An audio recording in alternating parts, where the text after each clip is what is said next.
Halo trader, salam investasi bersama saya Indra Yudhistira di dalam Fibis Forex Market Mover. Dan untuk pekan ini kita pada dasarnya menanti suatu perkembangan yang cukup penting, dan setelah beberapa waktu lalu kecenderungan yang terjadi di pasar forex adalah cenderung konsolidasi, dan pada pekan ini diperkirakan terdapat suatu kemungkinan adanya laporan yang dapat menggerakkan pasar secara signifikan.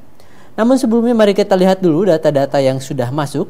Di antaranya adalah dari Uni Eropa, di mana laporan terakhir menunjukkan adanya peningkatan jumlah pengangguran di Jerman, di mana Destatis melaporkan bahwa Jerman unemployment change naik ke angka 24.000 dari minus 25.000 pada periode sebelumnya. Laporan tersebut lebih rendah ataupun lebih kurang mengembirakan jika dibandingkan dengan yang dijadikan estimasi oleh ekonom, di mana mereka memperkirakan hanya akan terjadi suatu kenaikan ke angka minus 14.000. Lalu pada pekan ini yang patut kita cermati adalah data yang akan dirilis mengenai pertumbuhan ekonomi Amerika Serikat.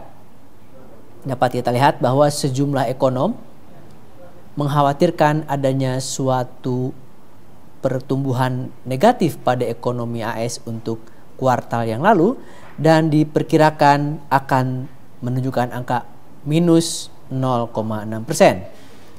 Pada periode sebelumnya, PDB AS dilaporkan mencatatkan pertumbuhan dan sangat tipis sekali, hanya 0,1%, dan pada saat berita tersebut ataupun data tersebut dirilis, pada dasarnya dari pihak analis sudah mengkhawatirkan adanya sesuatu kekurang beresan pada perekonomian Amerika Serikat karena hanya tumbuh 0,1%. Hal ini memberikan suatu kekhawatiran bahwa proses recovery di Amerika Serikat masih terganjal dengan cukup dalam, dan untuk itu data yang akan dirilis yaitu prelim GDP QQ diperkirakan akan memberikan suatu dampak yang cukup signifikan apapun hasilnya. Jika memberikan suatu sinyalemen yang cukup baik, maka diperkirakan akan mendorong naik dolar Amerika Serikat. Namun jika data yang dirilis lebih buruk atau sesuai dengan apa yang diperkirakan oleh ekonom, terutama menunjukkan adanya suatu kontraksi pada ekonomi Amerika Serikat, maka hal ini akan memberikan suatu dampak yang kurang begitu menggembirakan, terutama untuk dolar Amerika Serikat. Mari kita lihat untuk sisi teknikal untuk per euro dolar. Secara umum terjadi suatu pola channeling down, di mana euro masih bergerak melemah terhadap dolar Amerika Serikat, dan 1.3550 diperkirakan sebagai kisaran support yang cukup kuat, lalu 1.3800 sebagai kisaran resistance yang cukup kuat.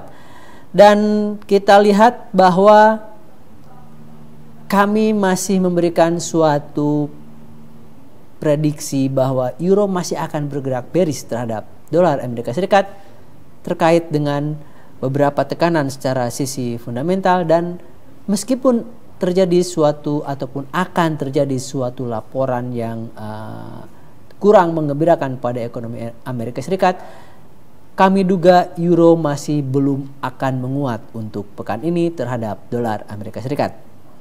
Berikutnya untuk sterling, dalam pola triangle kita lihat bahwa GBP USD dengan support 1.3700 lalu 1.6900 sebagai resistensi yang cukup kuat untuk pekan ini. Kami mengharapkan bahwa kendati pada awal pekan ini sterling bergerak melemah terhadap dolar Amerika Serikat, namun kami mengharapkan bahwa sterling mampu untuk rebound dan diharapkan akan menunjukkan suatu pola reversal, dan sentimen kami untuk pound sterling pada pekan ini adalah bullish. Demikian Fibis Forex Market Mover untuk kali ini. Happy trading dan salam Fibis.